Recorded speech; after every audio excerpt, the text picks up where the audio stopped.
ಜೈ ಗುರುದೇವ್. ನನ್ನ ಹೆಸರು ಭೂಮಿಕಾ HM. ನಾನು 9ನೇ ತರಗತಿಯಲ್ಲಿ ಓದುತ್ತಿದ್ದೇನೆ. ನನ್ನ ಶಾಲೆ ಆದರ್ಶ ವಿದ್ಯಾಲಯ. ನಾನು ಹಗರಿಬೊಮ್ಮನಹಳ್ಳಿಯಿಂದ ಬಂದಿದ್ದೇನೆ. ನನಗೆ ಫಸ್ಟ್ ಆಫ್ ಆಲ್ ಇಲ್ಲಿ ಬಂದು ಖುಷಿ ಆಗ್ತಿದೆ. ಯಾಕಂದರೆ ಇಲ್ಲಿನ ವಾತಾವರಣ, ಇಲ್ಲಿನ ಎಕ್ಸ್ಪೀರಿಯನ್ಸು, ಈಗ ರಿಪೀಟರಾಗಿ ಬಂದಿದ್ದೀನಿ, ಆದರೂ ತುಂಬ ಖುಷಿ ಆಗ್ತಿದೆ. ಫಸ್ಟ್ ಆಫ್ ಆಲ್ ಈ ಗಾಂಧಾರಿ ವಿದ್ಯೆ ಹೇಳ್ಕೊಟ್ಟಿದ್ದಕ್ಕೆ ಗುರೂಜಿ ಮತ್ತು ಮಾತಾಜಿಗೆ ಧನ್ಯವಾದಗಳು ಹೇಳ್ತೀನಿ. ಮತ್ತು ಇಷ್ಟು ದಿವಸ 10 ಡೇಸು ಹೆಲ್ಪ್ ಮಾಡಿದ್ದೆ ನಮಗೆ ಜ್ಯೋತಿ ಆಂಟಿಗೆ ಮತ್ತು ರೆಡ್ಡಿ ಅಂಕಲಿಗೆ ಥ್ಯಾಂಕ್ ಯು ಹೇಳ್ತೀನಿ. ನನಗೆ ಫಸ್ಟ್ ಆಫ್ ಆಲ್ ಬಂದಾಗೆ ಹೆಂಗಿರೋದಪ್ಪ ತಂದೆ ತಾಯಿ ಬಿಟ್ಟು ಅಂತ ಭಯ ಆಗ್ತಿತ್ತು.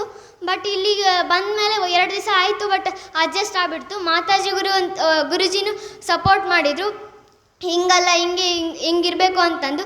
ಅದಕ್ಕೆ ಅದನ್ನು ಬಿಟ್ಟಿರೋದು ಕಲಿತೆ. ಫಸ್ಟ್ ಆಫ್ ಆಲ್ ಬೇಗ ಎದ್ದೇಳ್ತಿದ್ದಿಲ್ಲ ಮನೇಲಿ, ಬಟ್ ಇಲ್ಲಿಗೆ ಬಂದು ಬೇಗ ಎದ್ದೇಳೋದು ಕಲಿತೆ. ಆಮೇಲೆ ಇಲ್ಲಿನ ವಾತಾವರಣ, ಇಲ್ಲಿನ ಎಕ್ಸ್ಪೀರಿಯನ್ಸ್ ತುಂಬ ಆಗಿದ್ದಾವೆ. ಆಮೇಲೆ ಗುರೂಜಿ ನಾವು ಹೆಂಗಿರಬೇಕು, ನಾವು ತಂದೆ ತಾಯಿಗೆ ಹೆಂಗೆ ಗೌರವ ಕೊಡಬೇಕು, ನಾವು ಈ ಜಗತ್ತು ಹೆಂಗಿದೆ, ಇಲ್ಲಿ ಅವರ ಅನುಭವನೂ ಹೇಳಿದರು. ಆಮೇಲೆ ಅವ್ರು ಸಣ್ಣವರಿದ್ದಾಗ ಹೆಂಗಿದ್ರು, ನಾವು ಹೆಂಗಿರಬೇಕು, ಈ ಜಗತ್ತಿಗೆ ಹೆಂಗೆ ಹೆಸರು ತರಬೇಕು, ಆಮೇಲೆ ನಾವು ತಂದೆ ತಾಯಿಗೆ ಗೌರವ ಕೊಡಬೇಕು, ನಾವು ತಂದೆ ತಾಯಿನ ನೋವು ಮಾಡಬಾರ್ದು, ಮತ್ತು ಇನ್ನೂ ಮುಂತಾದ ವಿಷಯಗಳನ್ನು ಹೇಳಿದ್ದಾರೆ ಗುರೂಜಿ. ಮತ್ತು ಮಾತಾಜಿನೂ ಹಂಗೆ ಸಪೋರ್ಟ್ ಮಾಡಿದರು.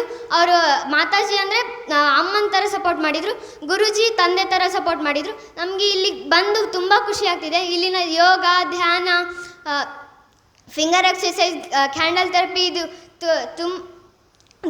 ಪ್ರತಿದಿನ ಬೇಗ ಎಳಿಸಿ ಮಾಡಿಸ್ತಿದ್ರು. ಅದನ್ನು ಮಾಡಿ ನಮಗೆ ಹೆಂಗೆ ಗಾಂಧಾರಿ ವಿದ್ಯೆ ಕಣ್ಣು ಕಟ್ಕೊಂಡು ಹೆಂಗೆ ಓದಬೇಕು, ಹೆಂಗೆ ಹೇಳಬೇಕು ಅನ್ನೋದನ್ನ ಕಲಿಸ್ಕೊಟ್ರು. ಆಮೇಲೆ ಇಲ್ಲಿಗೆ ಬಂದು ನಮಗೆ ಖುಷಿಯಾಗಿದೆ. ಯಾಕಂದರೆ ನಾವು ಫಸ್ಟಿಗೆ ಹೆಂಗೆ ಕಲಿಯೋದಪ್ಪ ಈ ಗಾಂಧಾರಿ ವಿದ್ಯೆ ಅಂದರೆ ನನಗೆ ಭಯ ಆಗ್ತಿತ್ತು, ಇದು ಎಷ್ಟು ಕಷ್ಟ ಏನೋ ಅಂತ. ಬಟ್ ಕಲ್ತ ಮೇಲೆ ತುಂಬ ಈಸಿ ಇದೆ. ಇದು ಭಾಳ ದೊಡ್ಡ ಕಷ್ಟ ಏನಲ್ಲ, ಈಸಿಯಾಗಿ ಕಲಿಬೋದು. ಆಮೇಲೆ ಗುರೂಜಿ ಅವರು ನಮಗೆ ನಾವು ಮನೇಲಿ ಹೆಂಗಿರಬೇಕು, ಇಷ್ಟು ದಿವಸ ಏನು ತಪ್ಪು ಮಾಡಿದ್ವಿ, ಅದನ್ನು ಹೆಂಗೆ ತಿದ್ಕೋಬೇಕು ಅಂತ ಹೇಳಿಕೊಟ್ರು.